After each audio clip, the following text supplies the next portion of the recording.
अस्सलाम वालेकुम, welcome to Shakib educational channel. This is your physics teacher Mohammad Nasir Shah.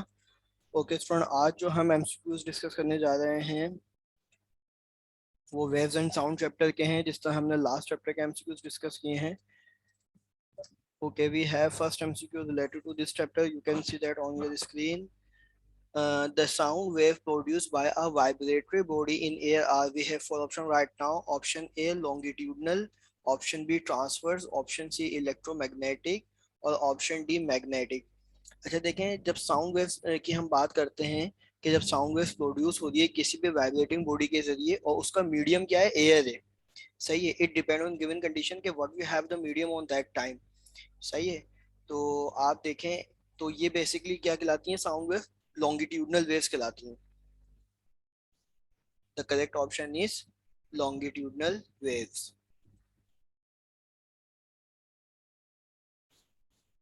Okay, next MCQ है, if frequency of a pendulum is 10 hertz, then time period will be, we have four option right now. Option A 1 second, option B 10 second, option C 0.1 second, option D 0.01 second। Okay हमें जो है क्या given है, frequency given है और simple pendulum का time period मालूम करना है। तो what we have the formula of the time period of a simple pendulum, we have T is equal to 2 pi under root L over G. तो आप देखें, सिंपल पेंडुलम का time period का formula तो T is equal to 2 by under root L over G होता है।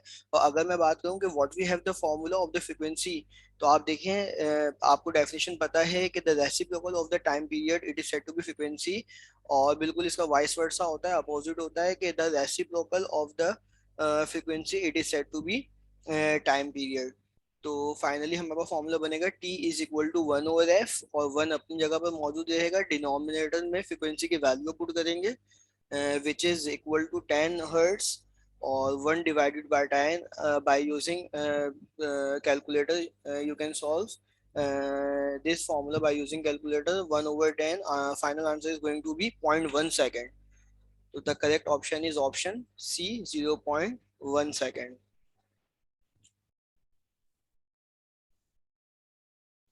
Okay, next MCQ है, sound waves are, we have for option right now, transverse waves हैं, radio waves हैं, longitudinal waves हैं, electromagnetic wave है। बिल्कुल अभी जो हमने फर्स्ट एमसीक्यू डिस्कस किया ये बिल्कुल उसी तरह का एमसीक्यू है, थोड़ा सा डिफरेंट अंदाज में उन्होंने पूछा है, डिफरेंट सीक्वेंस में पूछा है। तो the correct answer is also option C, longitudinal wave.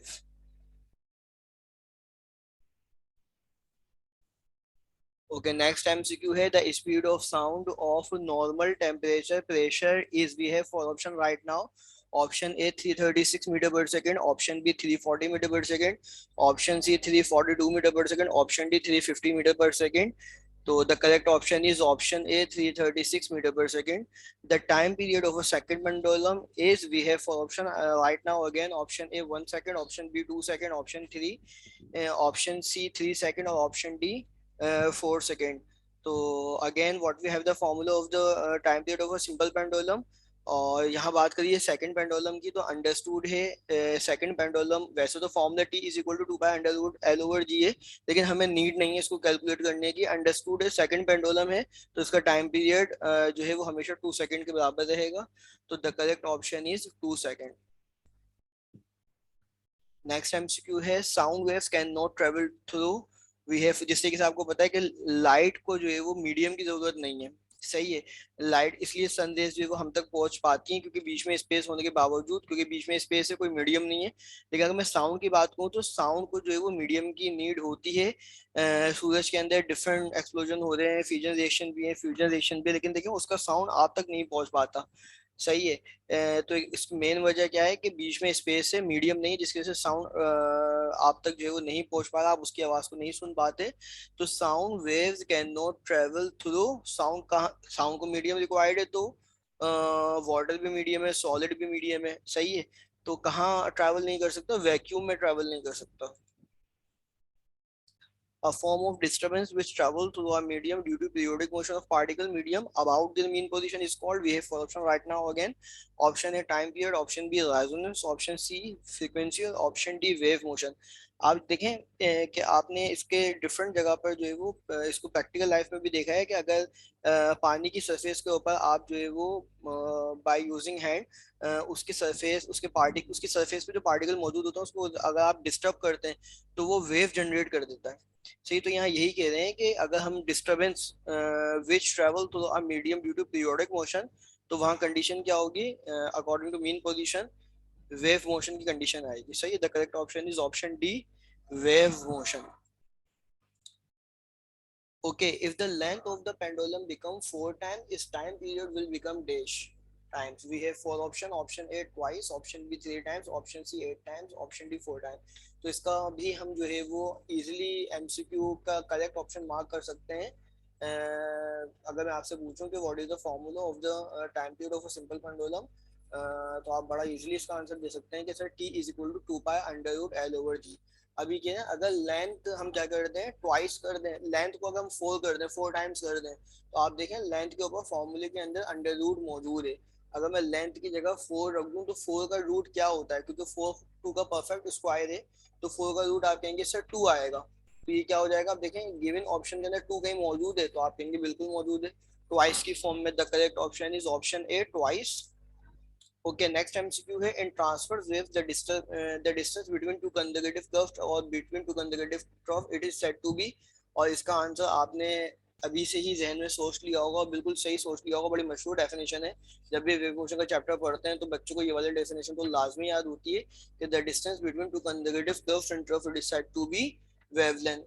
वो फासला जो कि ट्रफ किसी भी वेव का ट्रफ टू ट्रफ है, सही है, वो हमारा वेवलेंथ कहलाता है. The correct option is option B wavelength. जैसे कि आप डायग्राम में भी देख सकते हैं, एक एनिमेटेड इमेज मैंने लगाई है यहाँ पर, तो आप देखें एक वेवलेंथ है जिसकी वैल्यू ज्यादा है तो उसके अकॉर्डिंग वेव क्या बन रही है, एक वेवलेंथ है जिसकी वैल्यू कम है तो उसके अकॉर्डिंग क्या वेव बन रही है. क्योंकि sound wave is the form of successive. जिस तरीके से हम बात करते हैं किसी भी नॉर्मल वेव की तो वो कर्व टू ट्रफ होता है, और साउंड वेव क्योंकि लॉन्गिट्यूडनल वेव है, सही है, लॉन्गिट्यूडनल वेव है, ट्रांसवर्स वेव नहीं है, तो बजाय इसमें कर्व टू ट्रफ हो इसके अंदर कंप्रेशन और रेफेक्शन होता है. जैसे कि आप देख सकते हैं इमेज के अंदर भी, तो कंप्रेशन और rarefaction. Okay, velocity of sound in solid we have four option right now. अब देखें जब आप क्लास में इस चैप्टर को डिस्कस करते हैं तो वैसे तो हमारे पास पता है कि अगर मैं आपसे क्वेश्चन करूं कि what is the value of the velocity in air medium, तो you can give me answer के sir 3 × 10⁻⁸ metre per second understood है कांस्टेंट स्पीड ऑफ लाइट की, चाहे वो इलेक्ट्रोमैग्नेटिक रेडिएशन हो या स्पीड ऑफ लाइट हो, both are same value which is equal to 3 × 10⁻⁸ metre per second. लेकिन अगर हम बात करें यहाँ पर कि velocity of sound in sol, अच्छा देखिए वेलोसिटी ऑफ लाइट की मैंने बात करी समझाने के लिए कि इन एयर जो है वो ज्यादा है, एक्सपोनेंट तो सेम है लेकिन वैल्यू में फर्क है. In air 3 × 10⁻⁸ metre per second, but in water देखो मीडियम चेंज हो रहा है. इन वाटर, इन वाटर में क्या होता है, थोड़ी सी स्पीड ऑफ लाइट कम हो जाती है मीडियम डेंस होने की वजह से, 2 पॉइंट हो जाती है 2.5 × 10⁻⁸ मीटर पर सेकंड. इसी तरीके से velocity of sound in solid देखें ग्रेटर देन इन लिक्विड, हमेशा सॉलिड सब्सटेंस में वेलोसिटी ऑफ साउंड जो है वो ज्यादा रहता है as compare to liquid substance. तो the correct option is option A greater than in liquid. जैसे कि आप एक एनिमेटेड इमेज है देखें, denser medium is equal to slower sound wave. Sound wave जो डेंसर मीडियम में जब जाती है तो स्लो स्पीड जो है वो स्पीड ऑफ साउंड स्लो हो जाती है.